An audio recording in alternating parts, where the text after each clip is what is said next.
Hi friends, I wanted to do a quick video today talking about what I believe to be one of the most undervalued opportunities that we have along the process of what I think of as releasing the charge of all of the wounds and distortions or whatever we want to call it that we hold within ourselves that are creating things in our external reality, as well as distorting our perception of our external reality in ways that are undesirable. So this opportunity that I'm referring to is when we get triggered. And over the past, really, it's been the past 2.5 years, I believe. I can't remember exactly when it was, but it was right after I had my breast implants removed. And that I first realized how to do this. And it's kind of one of those things, like the first time you do it, your system learns how to trust this process, and it becomes easier when you come up against your next trigger to do this again. And each time you get triggered, you're like, oh shit, I can release this huge charge every time I'm triggered. And now triggers are no longer something that I fear. Now it's something where it's like, I'm about to fucking up level. Like, hell yeah. So the first time I did this, because I'm gonna talk about it in that context so that people can hear me talk about it from the lens of, like, you know, it was unfamiliar the first time. That's probably the case most people are gonna have. So the first time I experienced this, I was in so much pain. I had spent 10 years sober, and I wanted to fucking kill myself. And I remember saying to someone, like, I was in 12-step recovery, and I was like, I'm going to meetings, I'm sponsoring women, I've gone through the steps, I'm sponsoring women, I'm taking people through the steps, women through the steps. Like, why do I still feel like this? Like, I want to fucking die. I don't want to be here.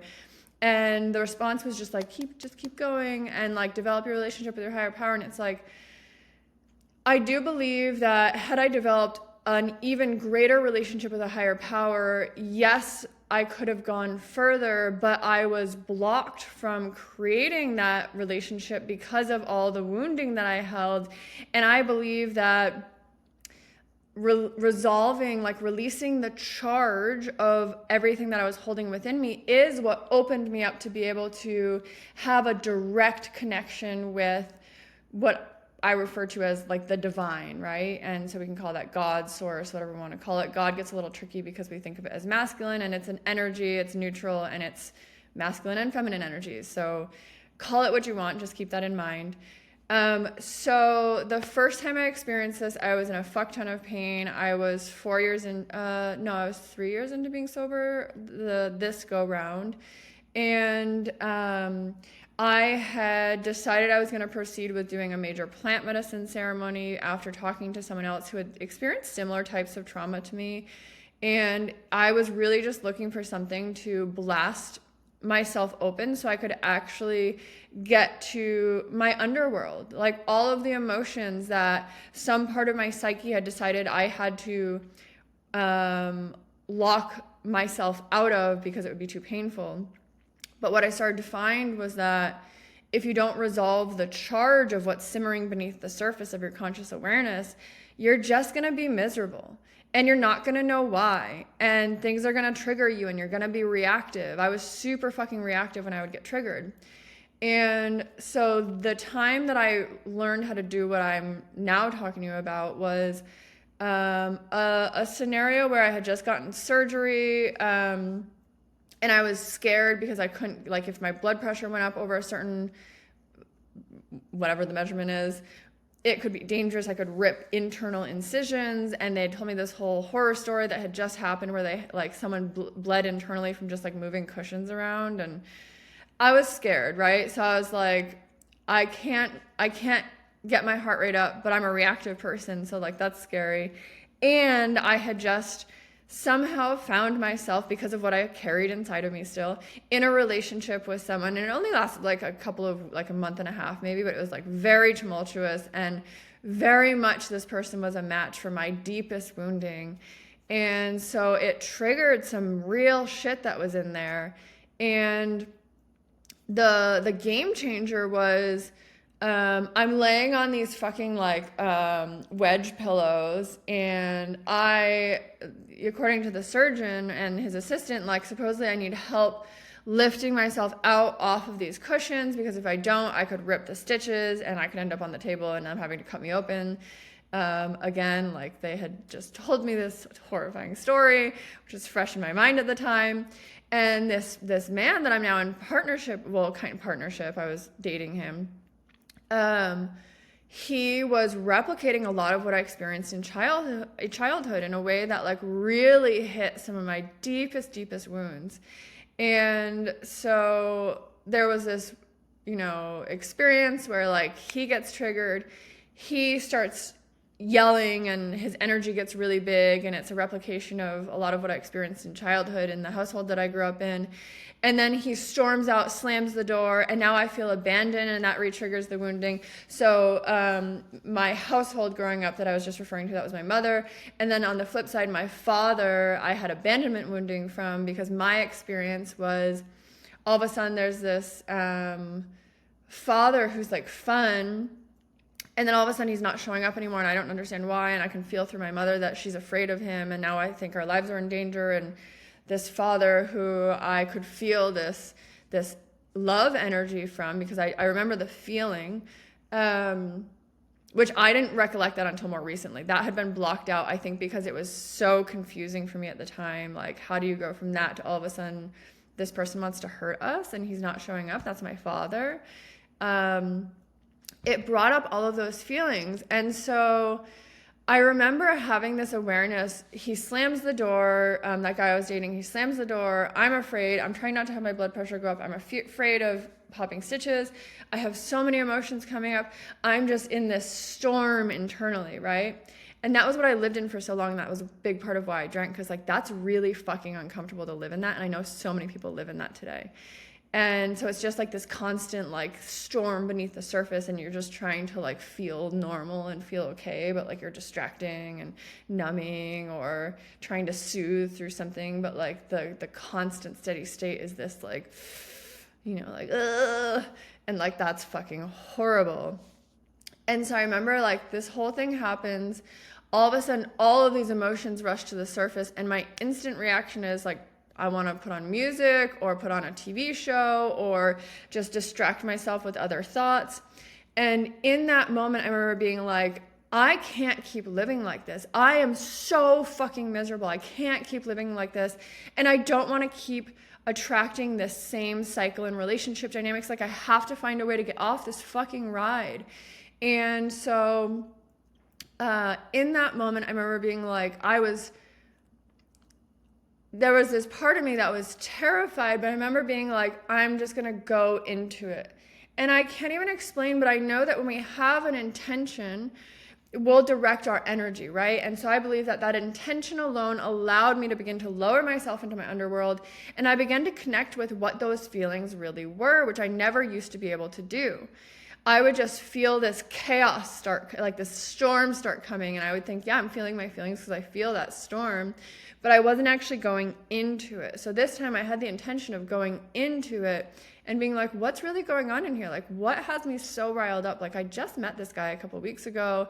Yes, like it like stirs some shit up, and like, yeah, I have some physical stuff going on, but like this feels disproportionate. So clearly there's something else going on in there. And when I made that intention, like, no, I'm going to sit in it.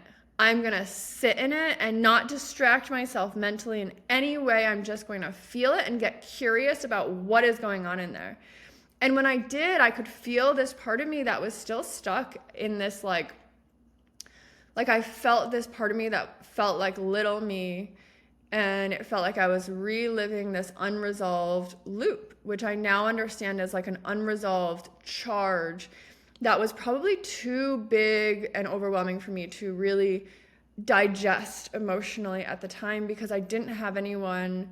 I felt alone. There was nobody around me, like, holding me when I'm crying, or like maybe every once in a while, but like that's not my memory. My memory is like, having the adult in my home like spinning out and me having to be the one to bring them back down, and starting to realize that like if I don't push my feelings aside, I might be what felt like in danger. And it was psychological, right? But it felt like danger. And so I learned to just push my feelings away. And so in that moment, it was like that little girl that was never tended to was still in there and like hurting really fucking bad. And all of a sudden I could connect with her for the first time in my, ever, from what I'm sure at some point in my childhood, but like, clearly not at the point that this all started, because that was still holding a really strong charge. And that doesn't mean that everything got resolved in this experience, but I started releasing the charge, and I started becoming less and less reactive when those wounds would be triggered. And then each time going forward, when the wound would be triggered, I was able to go back into it knowing that I'm going to release the charge and it's going to feel even better. And my reality is going to start to rearrange based on that. So the other thing I want to talk about is this abandonment wound that I had. I was like, well, fuck, like, how do you resolve an abandonment wound?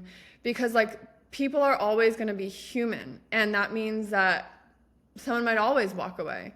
So how do I really become essentially sovereign? I didn't have the language for it at the time, but how do I become sovereign? So I'm not relying on the outside world to feel okay.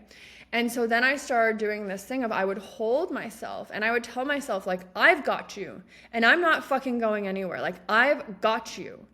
And I remember that released something so big for me, and I just cried and held myself and cried and held myself. And I just remember having this feeling like I finally feel safe in somebody's arms, and I finally feel like I have someone that I can rely on.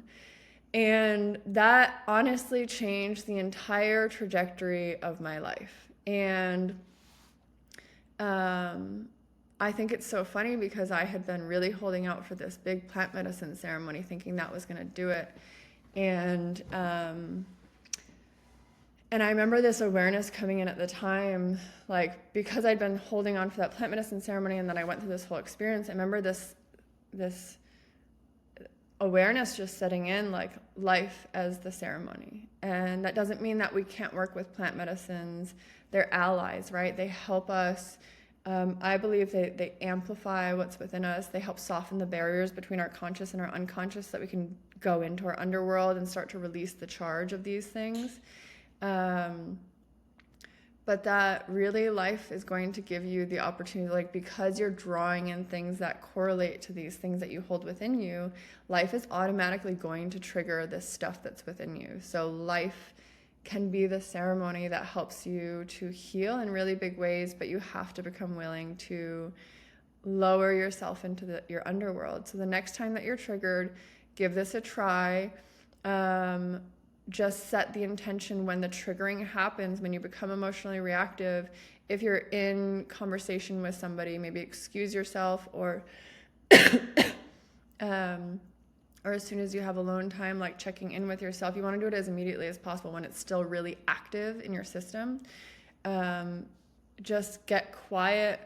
And essentially I was meditating. Like, I remember just being like, no, I'm going to basically drop into a meditation, and really, because that was the fastest route I knew for connecting with what was really going on within me. So I would close my eyes, and like when I was triggered, I would just breathe and start to go into it. And I might have been crying and like have snot coming out of my nose, but like, meditation is really like stopping the chatter in your mind, which is the analytical part. And as long as we're trapped in the analytical side, we're not actually going to release the charge. We have to feel it to heal it. And everyone says that, but no one really talks about, like, how do we do that? So I just wanted to offer that in hopes that it helps someone out there. Drop a comment if this is helpful, and subscribe if you want more videos like this. I will be doing a lot more of these short, hopefully very impactful videos for you all.